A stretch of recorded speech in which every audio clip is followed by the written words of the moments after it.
आज पीएचई की assistant engineer को 60,000 रुपए की रिश्वत लेते हुए रंगे हाथों गिरफ्तार किया है, जिससे ठेकेदार से बिल भुगतान के नाम पर रिश्वत मांगी थी। तो मैं आपको बता दें, लोकायुक्त पुलिस द्वारा भ्रष्टाचार करने वाले अधिकारियों के खिलाफ लगातार कार्रवाई की जा रही है। आज फिर लोकायुक्त पुलिस टीम ने जंतर मंतर के सामने स्थित पीएचई कार्यालय में असिस्टेंट इंजीनियर श्रीमती सुनीता मिश्रा को 60,000 रुपए की रिश्वत लेते हुए रंगे हाथों गिरफ्तार किया। इंजीनियर ने अक्षय पाटीदार नामक ठेकेदार से नल जल योजना में किए गए काम के बिल भुगतान के नाम पर रिश्वत देने की मांग की थी, जिसकी शिकायत ठेकेदार ने लोकायुक्त पुलिस को की थी। इसी के चलते आज लोकायुक्त की टीम ने ट्रैप प्लान बनाकर कार्रवाई को अंजाम दिया। दरअसल 2020 में नल जल योजना के तहत द्वारा 10 माह की अवधि में काम पूरा करना था, परंतु कोरोना में 4 माह लेट काम होने से करीब 10 लाख का भुगतान करना था, जिसको उलझाए रखा। भुगतान के बदले करीब 60,000 रुपए की रिश्वत इंजीनियर ने मांगी, जो लोकायुक्त ने रंगे हाथों ट्रैप कर इंजीनियर को धर दबोचा।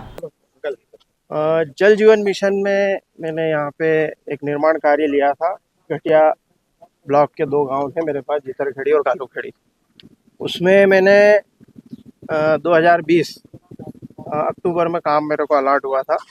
उसको मैंने पूरी जी जान से मेहनत करके समय अवधि में कंप्लीट करने की पूरी कोशिश की, लेकिन 2021 मई में जो कोरोना लगा था, लॉकडाउन लगा था, उस वजह से और कुछ विभागीय विलंबों की वजह से मुझे 4 महीने ज़्यादा लगे काम करने में। तो मेरा काम जो था वो 6 महीने में पूरा करना था, जिसकी वजह से मुझे 10 महीने लगे। तो मैं 21/7 मतलब ये 2021 में अगस्त में मेरा काम कंप्लीट हुआ।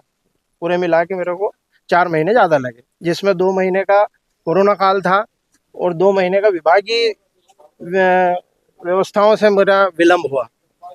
लेकिन इसके बावजूद भी मुझे आज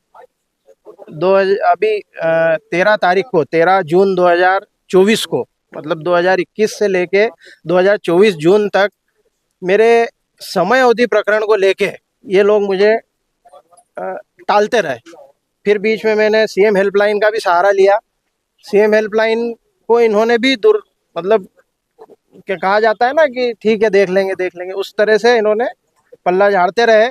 अब वो सीएम हेल्पलाइन जैसे कि ऊपर पहुंच गई और वो L4 या L5 जो भी इनके नियम होंगे उसमें पहुंच गई, तो इनको प्रेशर आया कि अब हमको ये करना पड़ेगा निराकरण।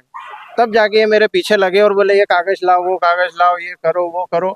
मतलब ये है कि ये लोग इनकी ड्यूटी निभाना बिल्कुल सही नहीं समझते। फिर इसके बाद में मैंने इनको बोला कि कहाँ काम रुक रहा है मेरा, बताओ का कैसे क्या रुक रहा है। तो इन्होंने फिर डिमांड रखी तो हमने फिर कितनी डिमांड रखी? इन्होंने मेरा प्रकरण जो था अधीक्षण यंत्री खुराना जी के यहाँ पे निलंबित था। तो इन्होंने कहा कि हम साहब से बात करते हैं। मैडम ने कहा कि आपका काम हो जाएगा। तो इन्होंने साहब का नाम लेके मुझसे 50,000 रुपये मांगे और साथ में ये भी कहा कि इसमें मेरा क्या रहेगा। तो मैंने बोला मैडम जो आप बोलो। तो इन्होंने बोला कि जो आपको ठीक लगे वो उसमें बढ़ा दें। तो मैंने उसमें 50,000 साहब के और 10,000 रुपये मैडम के मिला के 60,000 रुपये दे के आज ये रंगे हाथ पकड़ाने की और लोकायुक्त में आवेदन दे के ये कार्रवाई कर। क्या नाम आपका? मैं अक्षय पाटीदार, पेशे से सिविल इंजीनियर हूँ, उज्जैन का ही निवासी हूँ। ये शिकायतकर्ता है अक्षय पाटीदार। इन्होंने 1/7/2024 को एसपी लोकायुक्त श्री अनिल विश्वकर्मा साहब के समक्ष प्रस्तुत होकर शिकायत मांगने संबंधी आवेदन प्रस्तुत किया। इस शिकायत का सत्यापन एसपी साहब ने मेरे माध्यम से कराया। शिकायत सत्यापन के दौरान शिकायत सत्य पाई गई। उसी तारतम्य में आज ट्रैप का आयोजन किया गया और इस ट्रैप कार्रवाई में सहायक यंत्री श्रीमती निधि मिश्रा 60,000 रुपये लेते हुए ट्रैप की गई। सर, किस मामले में रिश्वत मांगी थी? ये इनकी एक फर्म है, फर्म मानश्री। इनको ठेका मिला था किसी गांव में नल जल योजना में काम करने का 2020 में।